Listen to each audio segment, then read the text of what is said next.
দেখুন, গতকাল তো 16ই জুলাই এবং এই যে ঐতিহাসিক 24-এর গণঅভ্যুত্থান, সেটা যদি বলেন যে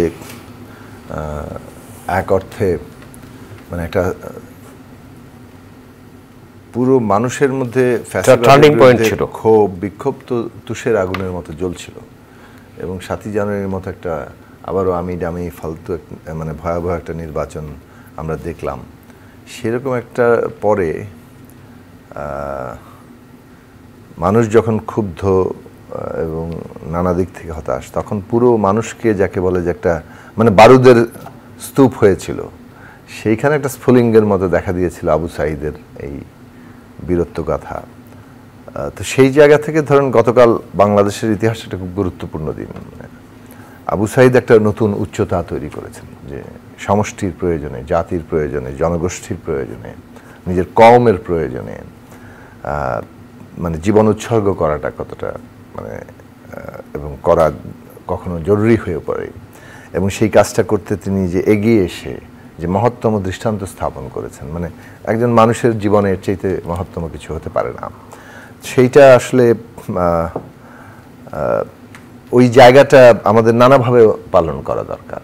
কেবল আবু সাঈদকে শ্রদ্ধা জানিয়ে নয়, মানে পুরো বিষয়টাকে আমাদের দেশের মানুষের মধ্যে, বিশেষত তরুণদের মধ্যে ওই জায়গাটা তৈরি করা যে আমাদের সমাজ, সমষ্টি, দেশ এই এবং সেইটার প্রয়োজনীয় রাজনীতি প্রতিষ্ঠান, পুরো ব্যাপারটাই যে জনগণের জন্য করতে হবে এবং সেইটার জন্য ওইভাবে জীবন দেওয়ার মতো মানে জায়গাতেও যাওয়ার প্রয়োজন হতে পারে, এবং সেইটা দৃষ্টান্ত স্থাপিত হয়েছে।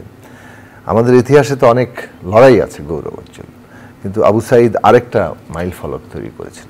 তো ওই রকম একটা দিন আমরা উদযাপন করেছি, আমরা শ্রদ্ধা জানিয়েছি। সেই দিনেই এনসিপি একটা কর্মসূচি নিয়েছিল তারা গোপালগঞ্জে। আমরা সেখানে দেখলাম যে হামলা হলো, এবং প্রথম দফা হামলার পরে আবার যখন সমাবেশ হলো, তারপরে আবার তাদেরকে হামলা করা হলো। এইটা একটা জায়গা যে হামলাকারীরা, এটা পরিষ্কার যে কারা, পতিত ফ্যাসিস্টদেরই তারা পেটোয়া বাহিনী, এবং তারা এখানে এসে হামলা করছে। তো আমরা হামলার তো নিন্দা জানাতেই হবে, এই হামলাকারীদের অবিলম্বে আমরা গ্রেফতার এবং বিচার আওতায় দেখতে চাই। কিন্তু এটা ঘটতে পারলো কিভাবে? যারা পালিয়ে বেড়াচ্ছে তারা এসে এখন পেশি শক্তি দেখাচ্ছে, গুলি করছে, মানুষ নিহত হচ্ছে, 4 জন মানুষ মারা গেল। মানুষের মৃত্যু তো কোনো ইয়ের বিষয় না, মানে এটা প্রত্যেকটা মানুষের জীবন মূল্যবান, এবং সেই জীবনকে সুরক্ষা দেওয়ার জন্যই রাষ্ট্র তার নাগরিকদের মানে মর্যাদা, তার জীবন হেফাজত করতে পারবে। সেই জায়গাটা আমরা রাষ্ট্রটাকে ওই জায়গায় নিয়ে যেতে চাই। তো সেই কারণে আমরা ন্যায় বিচার চেয়েছিলাম।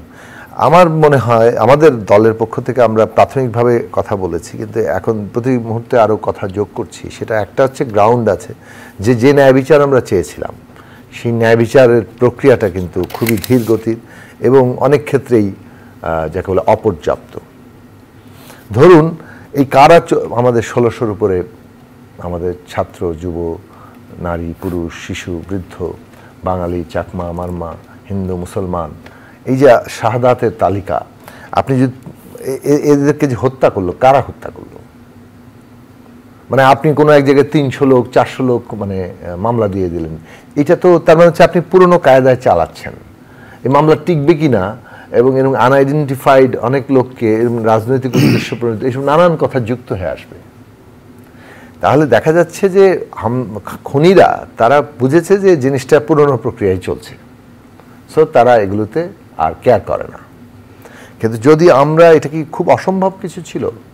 সমস্ত পুলিশ ফোর্স, অন্যান্য প্রতিষ্ঠান যদি 1 বছর সময় গেল, এই 1600 খুন, মানে আমি খুব খুশি হয়েছিলাম যিনি স্বরাষ্ট্র মন্ত্রণালয়ের দায়িত্বে আছেন বিশেষভাবে, বিশেষ সহকারী হিসেবে সাবেক আইজিপি খোদাবক্স চৌধুরী।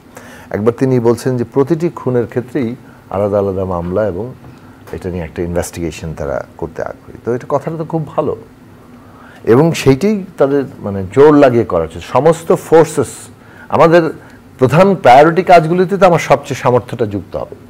অন্য কাজগুলো যদি আমি রুটিন ওয়ারিও করতে পারি, কিন্তু যেগুলো অগ্রাধিকার কাজ সেগুলোকে যদি আমি ভালো মতো সম্পন্ন করতে পারি, তাহলে আমরা যেখানে পৌঁছাতে চাচ্ছি সেখানে পৌঁছাতে পারবো।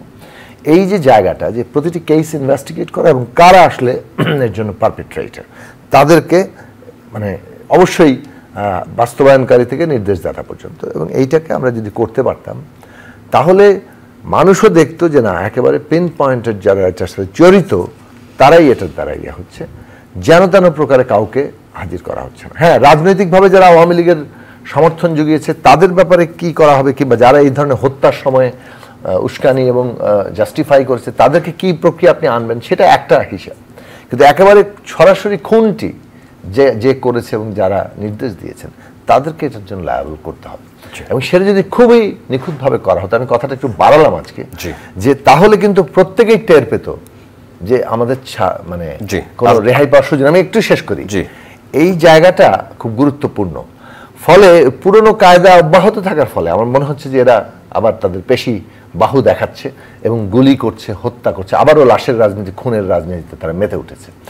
এইটা একটা ইম্পর্টেন্ট। সেকেন্ড থিং, আপনি যেটাতে আসলেন আমি পরে আবার বলবো, যে গোয়েন্দা তথ্যের অভাব, পুলিশের ফেইলিয়ার। তো পুলিশ সহযোগিতা করছে না, আমাদের মাননীয় দুই উপদেষ্টা গতকাল বললেন।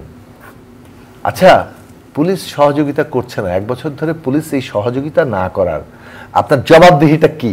অর্থাৎ এই যে যারা যারা সহযোগিতা করে না, যারা দায়িত্ব পালন করে না, তারা কি ধরনের জবাবদিহির মুখোমুখি হয়েছেন?